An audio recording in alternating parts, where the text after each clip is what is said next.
If you guys didn't know this, we have a website. You ever heard of controltrends.org? Ever heard of that? Somebody raise your hand. No, only if it's true. Okay, good, good, good. So Control Trends is the grandchild or baby or something of our CEO, Eric Stromquist. So he made this spin-off website from Stromquist to talk about industry news, unbiased. Sometimes it makes a heck of a lot of crap for me to deal with when he says bad things about Honeywell and then he says something bad about Johnson. They come to me and ask why he said it, and I say, I don't know, go ask him because he's the one that said it. But Control Trends is pretty neat. It's got all different kinds of stuff on there. Almost any time that you do a Google search related to our industry, Control Trends is almost always going to pop up on the first page. I can't believe he was able to accomplish it about 4 or 5 years ago. He annoyed the crap out of us. Our vendors quit coming because they'd show up and they'd be on video and they didn't want to be and all this kind of stuff. And so eventually they decided they couldn't beat him, so they joined him. And now it's pretty neat. So if you haven't been to Control Trends, go check it out. The reason I bring that up is because you may notice all those cameras and audio visual equipment back there. We can stream these classes online. And I think we're streaming this one live now, or we're going to. I think we're going to do tomorrow's, but so don't say anything Mama would be very. That's right. That's right. But so you can go to Control Trends and see a lot of these classes live as they happen, you know, from a remote location. Kind of like how you can access a Jace. So really neat stuff. So go check it out. It's a wealth of information. Really, really neat stuff there. This is the Honeywell Spider for the VAV PIU. I'll pass this around, so some of you guys wanted to put your hands on it, and that's good stuff. So let it work its way around. This is a Honeywell Jace. This is a Johnson Controls Jace. This is a link spring Jace. And if I took the cover off and there wasn't a label, you guys wouldn't be able to tell the difference on any of them. But this is 3 different companies that are all buying the Jace from Tritium and deploying it out into their market. To be able to be a contractor to install this stuff, you have to go through a pretty in-depth training process. You got to pay some upfront money. You got to have so many trained technicians, and you have to pay an annual fee to continue to be able to go out and sell this stuff. Make sure that you're still trained up to date with all the newest stuff. There's a whole lot to get into it, basically. But if any of you guys are contractors, when you're looking to get into this kind of thing, let me know. We can look and see if it may be a fit for you. For all of you end users, now you know what it is that all these guys are talking about when they're coming in to put in your building, because this day and age, there's almost always one of these in your building, or eventually there will be one in your building. This is that Easy I/O controller that I was telling you about. This is actually the FG20, not the 32. It's only got 20 I/O. It does the same thing. So it has its own scheduling, alarming, trending, and graphics all in one. So this is the controller. So it's not near as powerful as a Jace is that can take all these various systems and bring them in together. But if you just want to take a chiller plant and you want to get graphics and send it up to a web page, you could do it with this FG20 controller. Okay? And we'll go over this in a little while, next break or something like that. This is the Jace up here with the cover off of it, power supply, and this is all your various controllers. So this is a typical system architecture that you'd see in your building with everything connected together, everything talking together. All right? So now,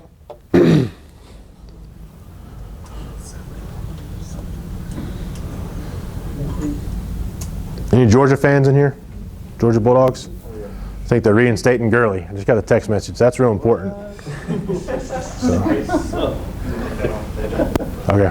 They've been playing better with that. Yeah, true. Free Gurley.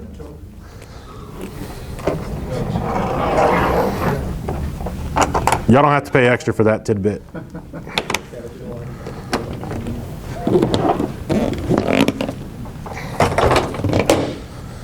Regardless who puts their little tag on the outside, Tritium is the one You got it.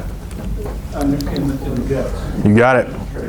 All right, so now we're going to get into more of a salesy kind of philosophical kind of piece. Talk more about open systems, what is open, what isn't open, proprietary. We've touched on a lot of this. This is actually it was a slow start. Wasn't a whole lot of questions flying. I think it was a little too early. Then you guys really, we talked about a lot of this stuff already, so we'll whip right through this. But what I want to talk about is the ability to integrate several proprietary semi-open systems into one unified building automation system, and the need to always request a fully open Tritium Niagara AX system for all future installs and upgrades to your building automation system. So when we say proprietary semi-open, what we mean is that back when DDC was kind of first becoming popular, all these manufacturers set out to say, Honeywell says, oh, we're going to make the best DDC product that's out there. Johnson Controls, we're going to make the best DDC product that's out there. So they go out back to their little hut and they start making their product, and they go out and they say, hey, do you want to buy my Honeywell stuff? And then the Johnson guy comes over, well, wait, do you want to buy my Johnson stuff? And so the end user, the building owner, was faced with this difficult decision of they had to determine right then and there what company they were going to get into bed with for the next 5, 10, 15, 20 plus years, right? They had to determine what what system they were going to use, if that company was going to service them properly, if they were going to not price gouge them, all that kind of stuff. You gave the scenario a little bit ago. You're with one of the major manufacturers, and maybe they're taking a little bit of an advantage possibly. Who knows? You don't have very many options. We're going to show you how installing a JACE into your system gives you all those options, and we obviously already touched on that.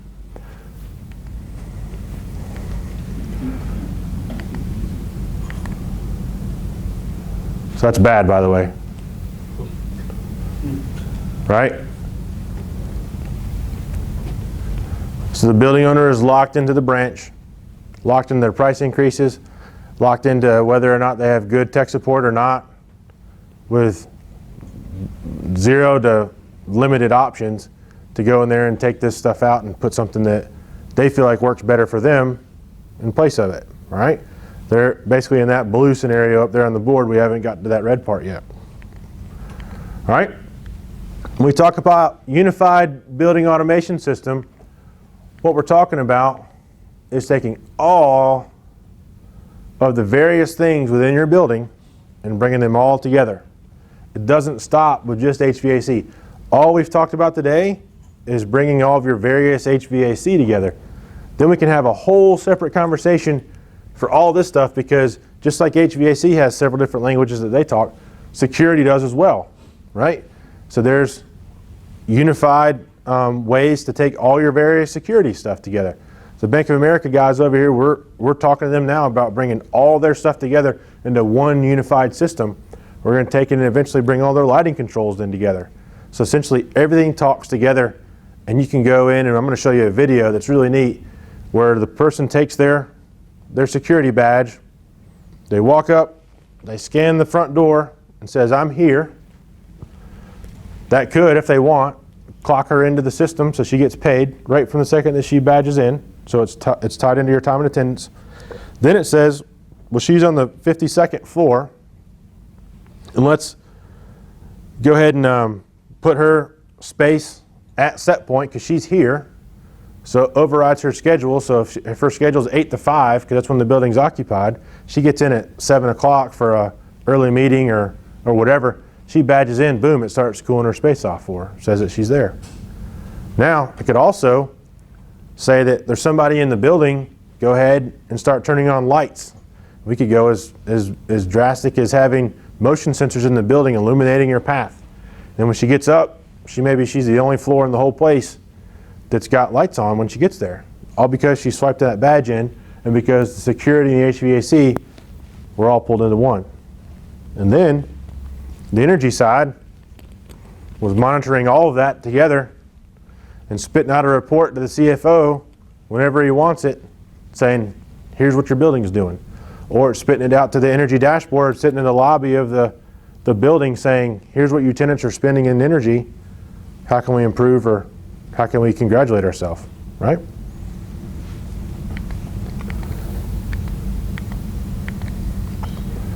The other cool thing is that we can take all of this stuff and serve it up to various people that are in that building on different days with various graphical screens and things like that, so we can customize it, right?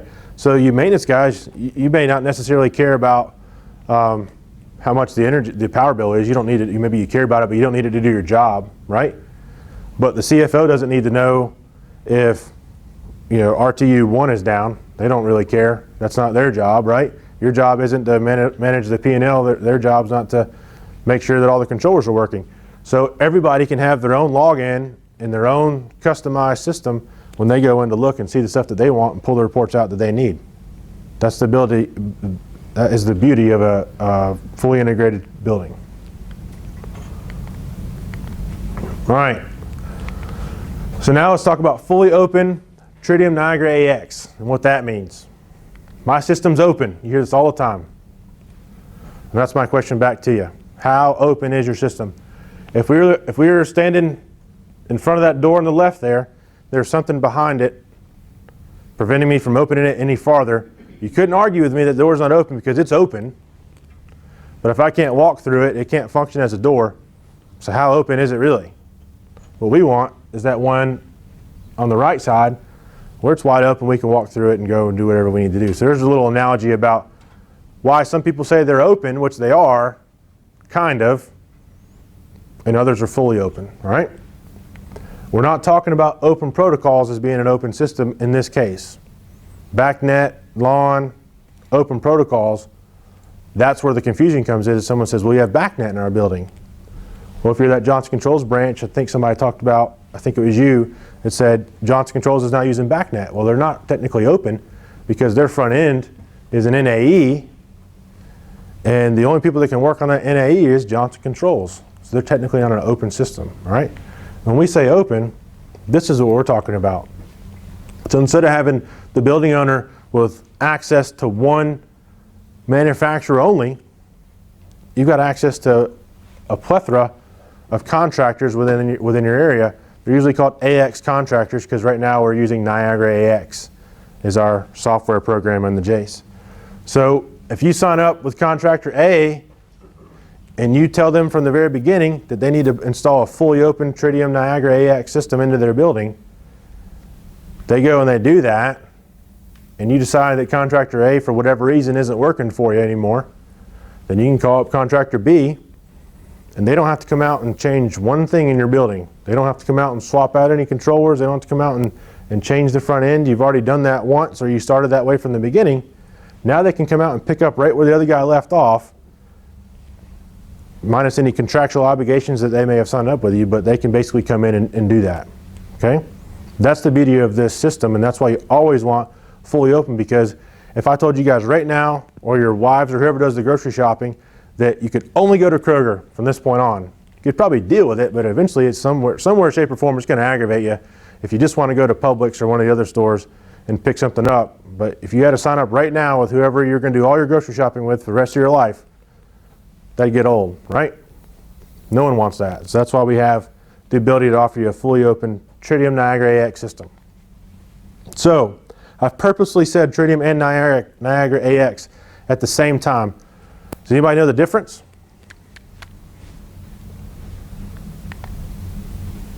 I'll give you that part. Tritium is the company. Niagara AX is the product of the software. All right? You're going to hear it all the time, and from this point on, it's up to you guys to choose if you want to correct the person or not. But you're almost always going to hear somebody say, we had Tritium installed in our building today. Well, that's pretty cool because Tritium is a however many square foot building over somewhere where it's cold, and they didn't get that put in their building because that's the actual company. What they had installed in their building was Niagara, or the Niagara framework. Now, the Niagara framework is what is within every one of these JACEs up here, is that Niagara software. And Tritium is the one that made it. Okay?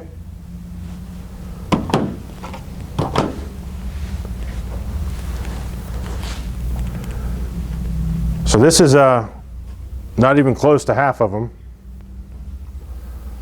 These are various companies that use some form of Niagara.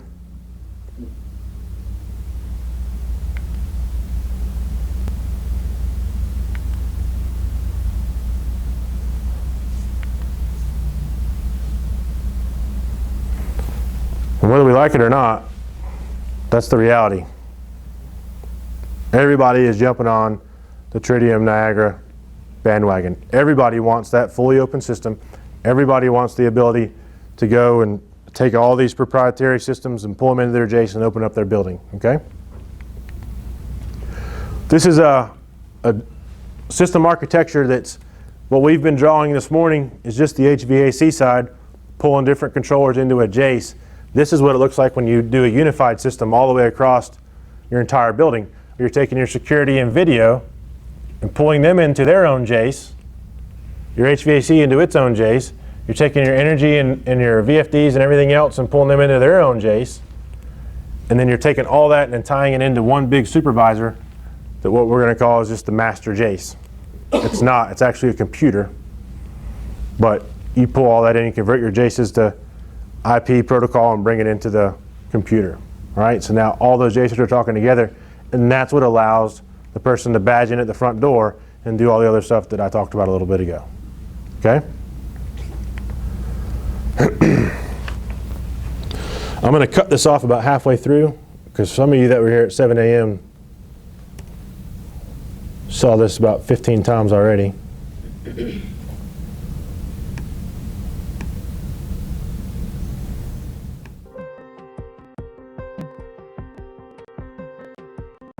At Honeywell, we know that an intelligent building is so much more than brick and mortar, glass and steel. It's a safe, secure, comfortable, efficient, and productive place. A place that uses less energy, it reduces operating costs, and saves you money, and makes a smaller environmental footprint.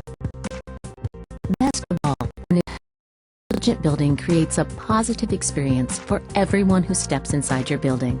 Customers, employees, tenants, and visitors.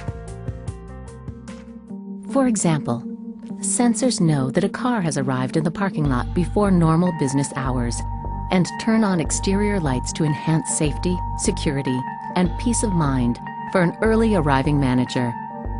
The building's access control system recognizes her and lets her into the building in plenty of time for her pre-dawn international conference call.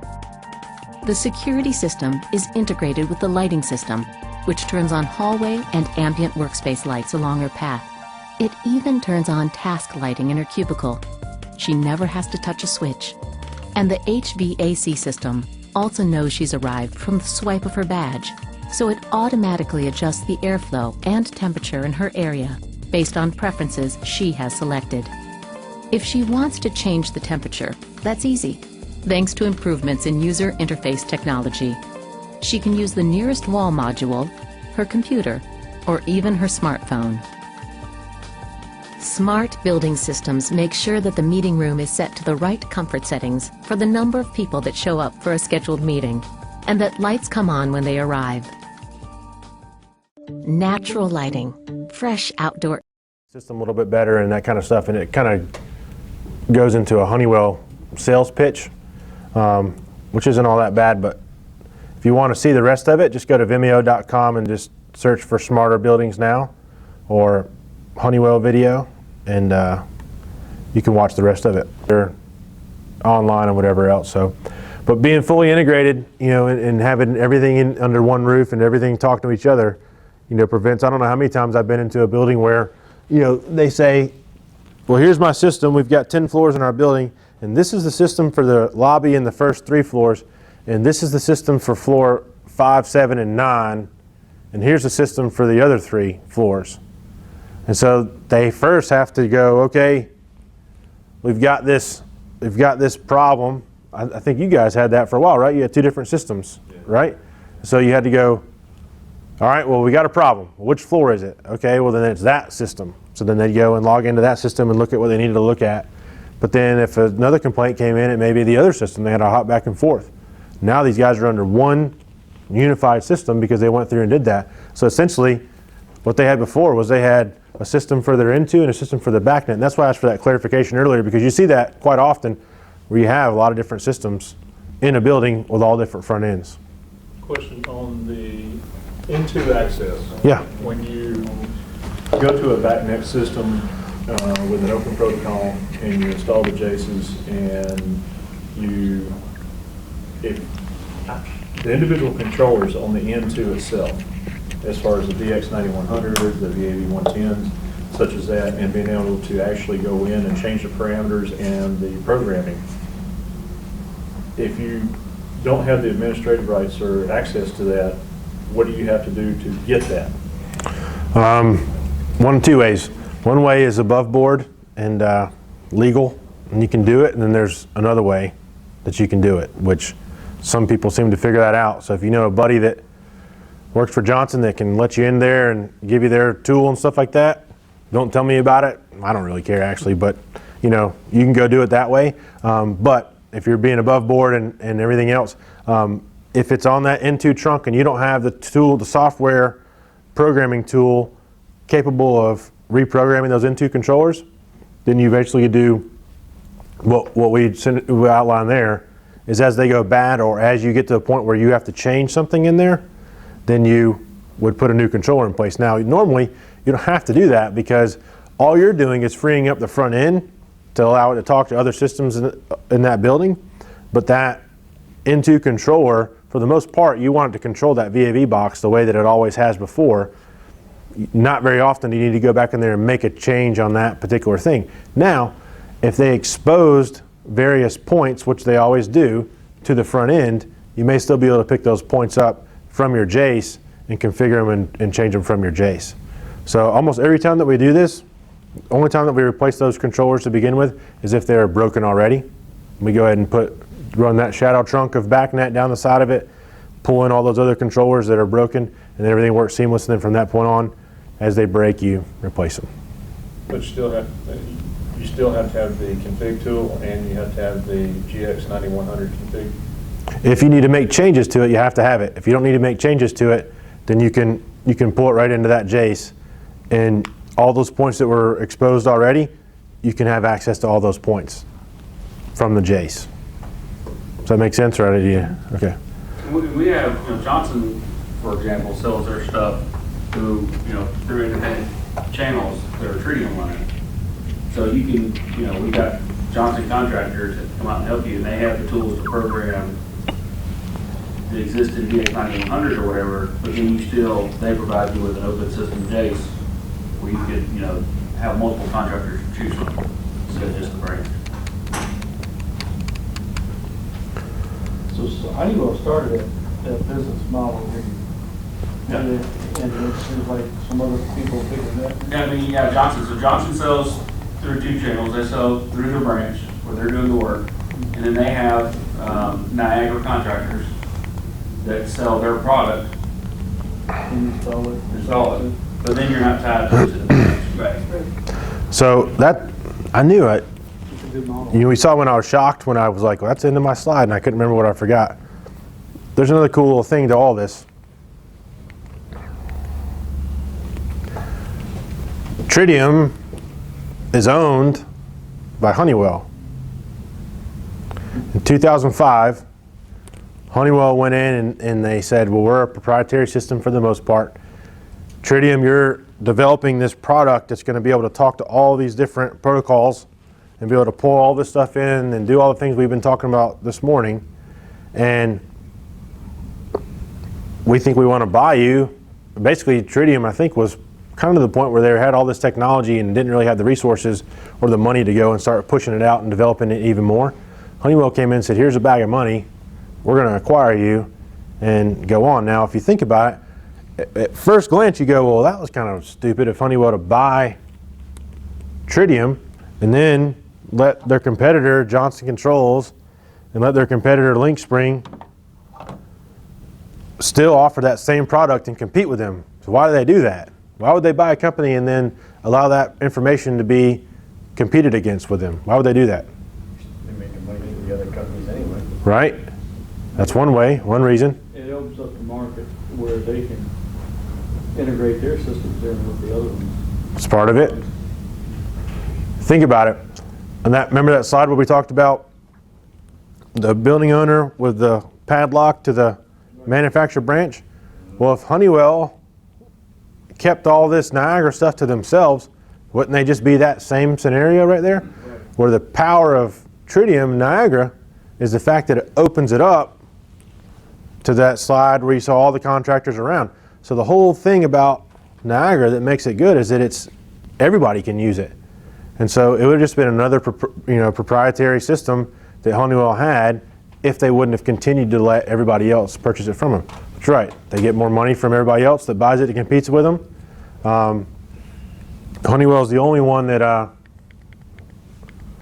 currently offers all of this. A lot of those other guys that you saw are offering just little bits and pieces of it. They maybe do some of the HVAC and not any of the security and video.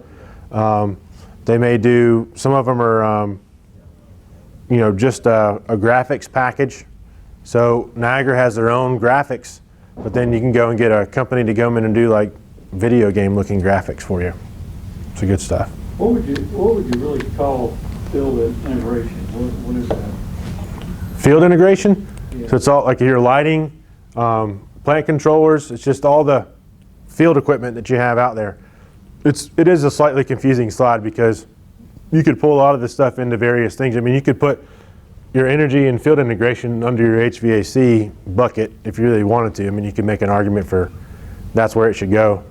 But it's basically just showing you that you can have anything out there and pull it into various JACEs and all pull it up in and talk to one thing. Showing your smart equipment, your generators, and have communication in them, without having to control it on. All right, well, we're going to take any more questions? Take a 5-minute break.